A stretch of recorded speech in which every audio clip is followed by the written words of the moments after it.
Ալեսյան ուզում ներկայացնել, թե համաճարակային ինչ իրավիճակում են այս պահին, նախորդային դուք ներկայացրիք, որ դպրոցների հետ կապված բավականին լուրջ է լինելու, եթե 20%-ից ավելի բացակայություններ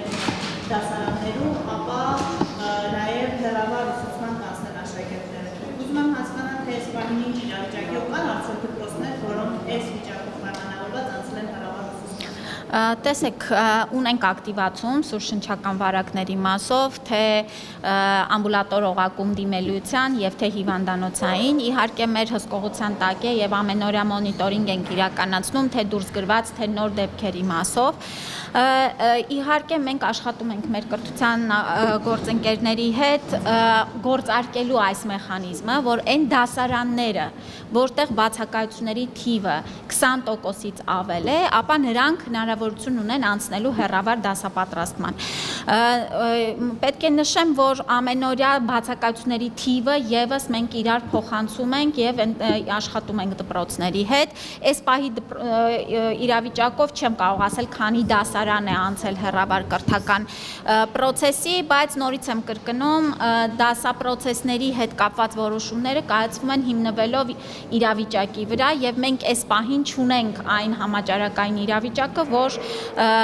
դիմենք ընդհանուր դասապրոցեսի կանգնեցմանը։ Հիմա սա սեզոնային է, ինչու՞ն է։ Այո, Ժորժան, անցյալ տարվա Աղտոտվածություն, ինչպես գիտեք, Հայաստանի Հանրապետությունում եւ մասնավորապես Երևանում արդեն վտանգավորության շեմը հատել է,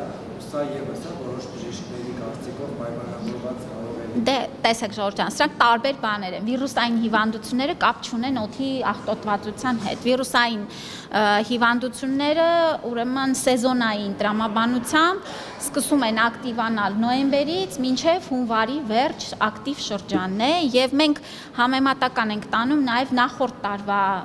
ուրեմն թվերի հետ, ըստ էության շատ փոքր շեղում ունենք անցյալ տարվա սեզոնային գրիպի ակտիվացման ցուցանիշներից։ Փոքր ավելացում ունենք, բայց այստեղ էլ պետք է տեսնենք, որ անցյալ տարի ավելի շուտ էր սկսվել ակտիվացման գործընթացը, այսինքն մենք նոյեմբերի սկզբից արդեն բավականին ակտիվացում ունենք, այս տարի մի փոքր ավելի ուշ են այս վարակները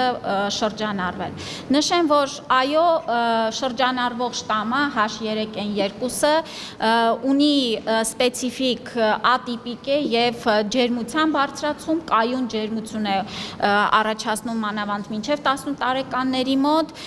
եւ նորից շեշտադրում եմ, որ եթե չունեք ախտանշաններ, ապա խնդրում ենք մանավանդ ռիսկի խմբերին անպայման պատվաստվել, որովհետեւ մեր ցուցանիշները նաեւ ցույց են տալի պատվաստված անձինք կամ չեն վարակում կամ վարակվելու պարագայում շատ թեթև են տանում ախտանշանները։ Իսկ ովքեր են հիմնականում տարիքային խոցելի համար Երեխաները եւ այս շտամի հիվանդացության մասով էլ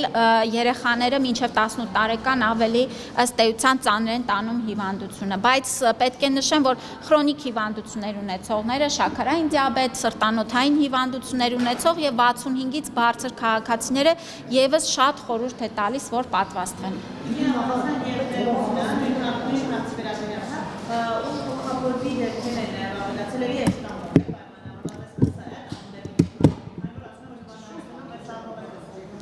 Թոքաբորբեր հանգեցնում է ոչ միայն այս շտամը, այլ շրջանառվում են նաև այլ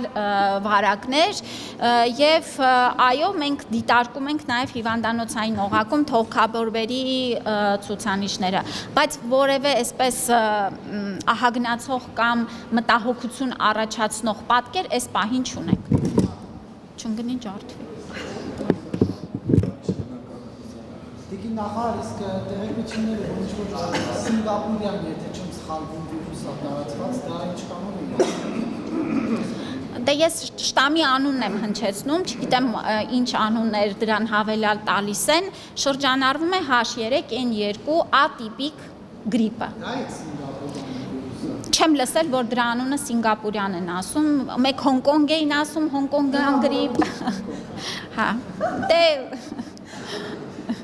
տարբեր բրենդներ են տալիս։